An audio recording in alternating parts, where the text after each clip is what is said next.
नमस्कार। डीएलएड प्रथम वर्ष, विषय हिंदी भाषा शिक्षण और प्रवीणता, और हमारी इकाई 4 पढ़ना सीखना, इसकी चर्चा हम लोग कर रहे थे। आज हम लोग पढ़ेंगे कि विद्यालय स्तर की जो पठन सामग्री, पाठ्य पुस्तक एवं बाल साहित्य, इसके अलावा भी अन्य प्रथाओं की चर्चा हम लोग करेंगे। तो विद्यालय स्तर, एक विद्यार्थी शिक्षक यानी कि आप लोगों को ये ज्ञात होना चाहिए कि विद्यालय स्तर के अंतर्गत जो पाठन सामग्री होती है वो किस प्रकार की दी होती है। विद्यार्थियों के स्तर को ध्यान रखते हुए कौन कौन सी सामग्री का पठन उन्हें करवाया जाता है। इसके अलावा पाठ्य पुस्तकें किस प्रकार निर्मित की जाती है, विद्यार्थियों के जो स्तर के अनुसार पाठ्य पुस्तकों का निर्माण किया जाता है, और उसके अंदर बाल साहित्यों से संबंधित किन किन जो प्रकरणों का समावेश होता है, ये सारी जानकारी एक अध्यापक को होनी आवश्यक है। तो हम लोग इसी के बारे में आज बात करेंगे कि किस प्रकार की पठन सामग्री का उपयोग किया जाता है। उच्च प्राथमिक स्तर, उच्च प्राथमिक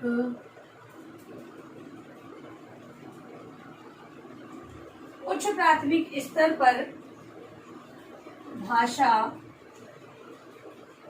भाषा शिक्षण, उच्च प्राथमिक स्तर भाषा शिक्षण का प्रमुख उद्देश्य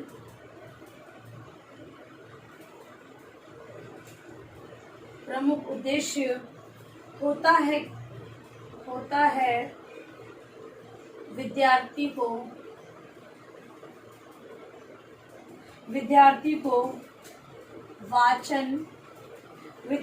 वाचन में पारंगत करना।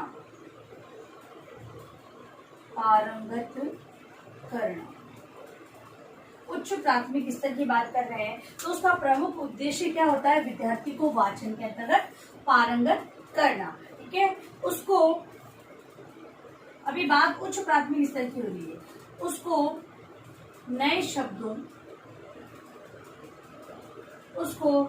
शब्दों से परिचित करवाना,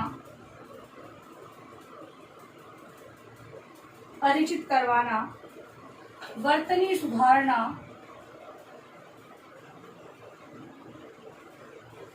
सुधारना व पठित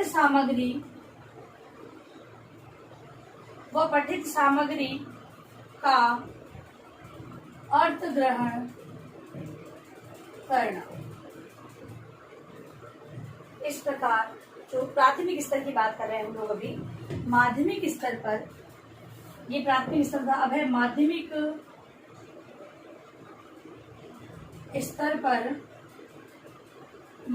स्तर पर हिंदी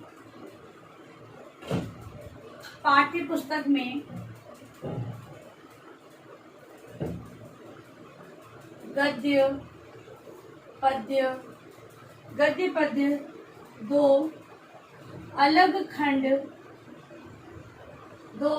खंड बना दिए जाते हैं।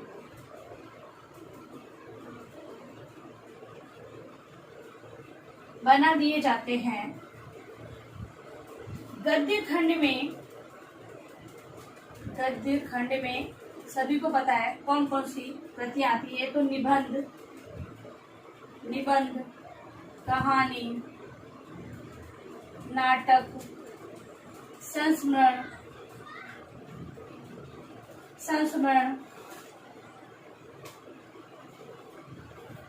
यात्रा वृतांत,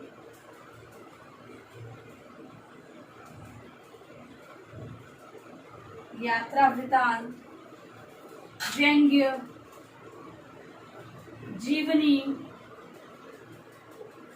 जीवनी आदि शामिल होते हैं तथा पद्य में कविता, दोहे आदि शामिल होते हैं।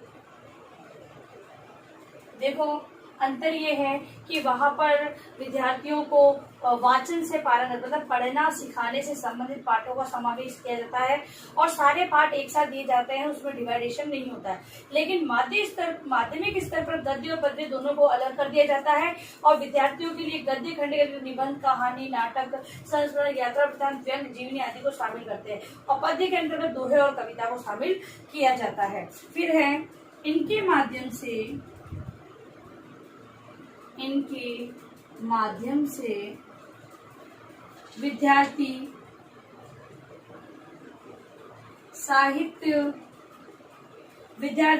साहित्य में प्रवेश करता है।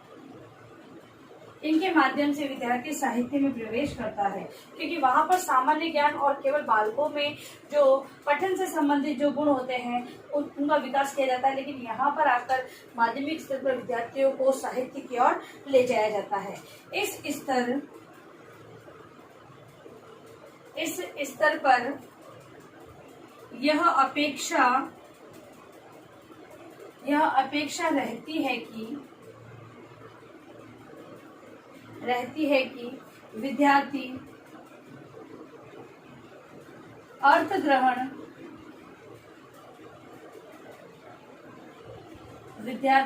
ग्रहण के साथ पाठ्य वस्तु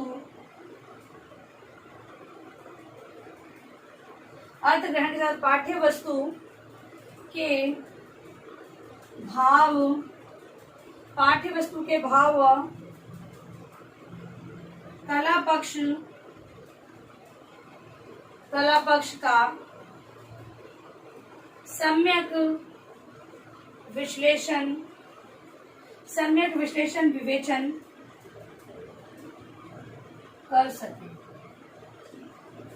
ठीक है, तो ये था हमारा। इसके अंतर्गत विभिन्न प्रकार के बालकों से संबंधित साहित्य को इसके अंतर्गत लिया जाता है। तो आजकल की जो पुस्तकें जो छप रही है उसके अंतर्गत विभिन्न प्रकार की जो पाठ्य पुस्तकें में जो पाठ्यक्रम में निर्धारित पाठों का समावेश होता है, उसके अलावा भी जो लास्ट का जो हमारा अभ्यास कार्य होता है उसके बाद विभिन्न प्रकार की कहानियां, छोटी कहानियों का समावेश होता है।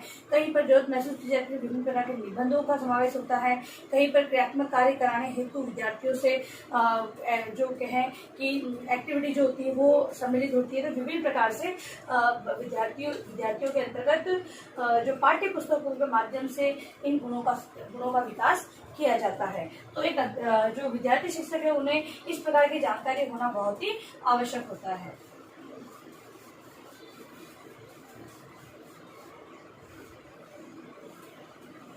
अब है इसी क्रम में संदर्भ ग्रंथों का अवलोकन।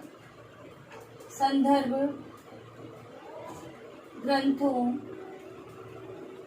का अवलोकन हमारी अगली बात है कि संदर्भ ग्रंथों का अवलोकन। अब जब अध्यापक विभिन्न प्रकार के साहित्यों को विद्यार्थियों को पढ़ाएगा तो उसे बहुत सी चीजों को की जानकारी लेनी होगी। जैसे हमने पढ़ा था कि समाचार पत्र है और इनसे नवीन ज्ञान प्राप्त होता है। विभिन्न प्रकार की जो तकनीकी जो वर्तमान में चल रही है उसके द्वारा भी बहुत सारी चीजों का ज्ञान एक अध्यापक प्राप्त कर सकता है। ठीक है, तो संदर्भों का अवलोकन किस प्रकार किया जाता है? तो पठन पाठन के दौरान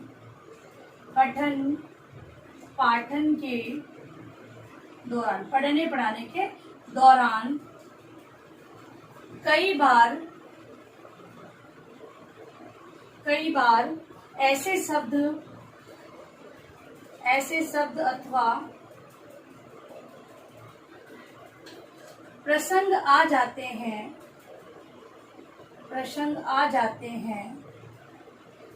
जिनका अभिप्राय स्पष्ट नहीं हो पाता। अब ऐसी स्थिति में ऐसी स्थिति में क्या किया जाएगा, तो विभिन्न प्रकार की संदर्भ जो पुस्तकें होती है, सहायक पुस्तिका जिसे कहते हैं, हम शब्दकोश जिसे कहते हैं, उसका प्रयोग किया जाता है। तो एक अध्यापक को ये जानना होगा कि शब्दकोश में किस प्रकार की जानकारी होती है और उससे हम लोग किस प्रकार अपने जो प्रसंग को विद्यार्थियों तक सही और सहज रूप में प्रस्तुत कर सकते हैं। नहीं हो पाता है ऐसे शब्दों या प्रसंगों, ऐसे शब्दों प्रसंगों के स्पष्टीकरण के लिए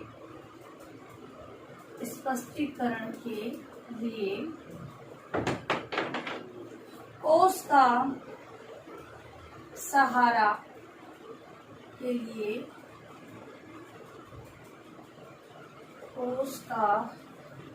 सहारा लिया जाता है। कोश का सहारा लिया जाता है। साहित्य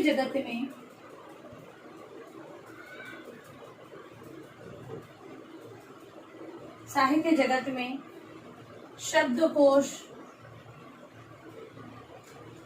मुहावरा कोश, लोकोक्ति कोश,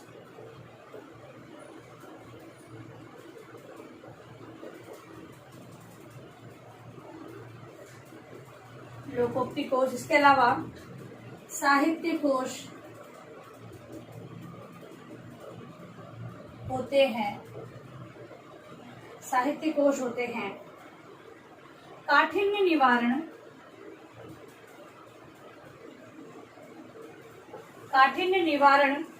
कर विषय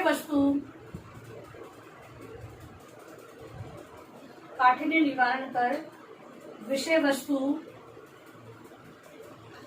को ग्राह्य बना सकते हैं।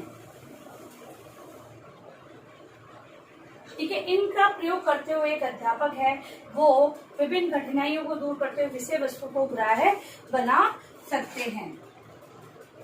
ऐसे संदर्भ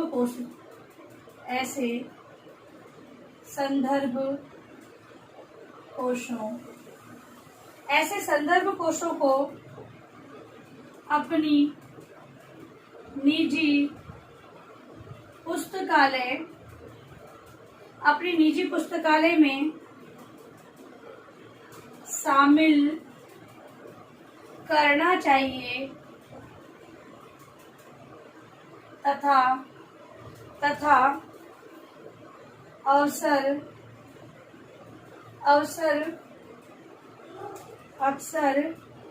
इनके उपयोग की प्रवृत्ति विकसित कर अपने ज्ञान व अनुभव को बढ़ाना चाहिए।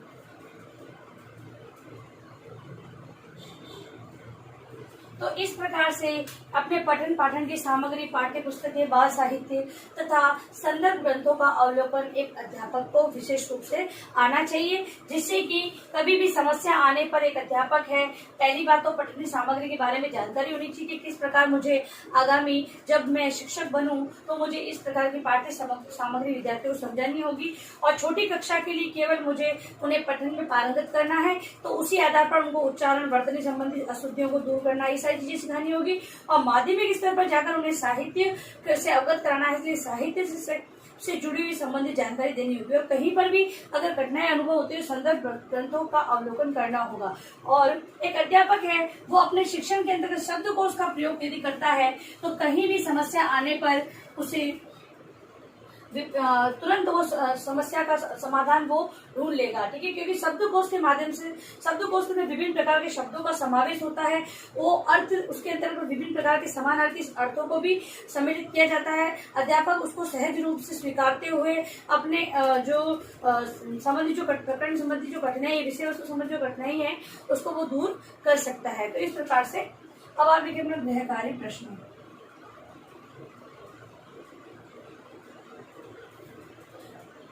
विद्यालय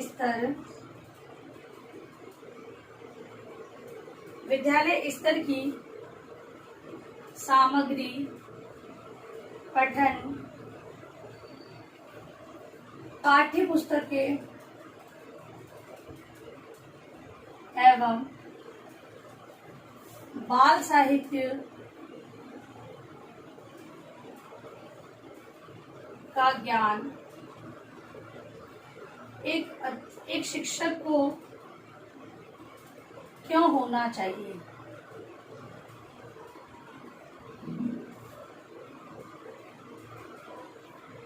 दूसरा प्रश्न लिखेंगे, संदर्भ ग्रंथों का अवलोकन क्यों जरूरी है। ठीक है, ये आपको अपनी उत्तर पुस्तिका में इन दोनों के उत्तर लिख कर लाने हैं। और अंत में, इस महामारी के दौर में कम से कम ये आवश्यक कार्य होने पर घर से बाहर निकले। बाहर निकलते तो 3 बातों का विशेष ध्यान रखिए। मास्क लगाएं, सोशल डिस्टेंस बनाएं और हाथों को बार बार सैनिटाइज करते हैं। सुरक्षित रहिए, सभी का ध्यान रखें। धन्यवाद।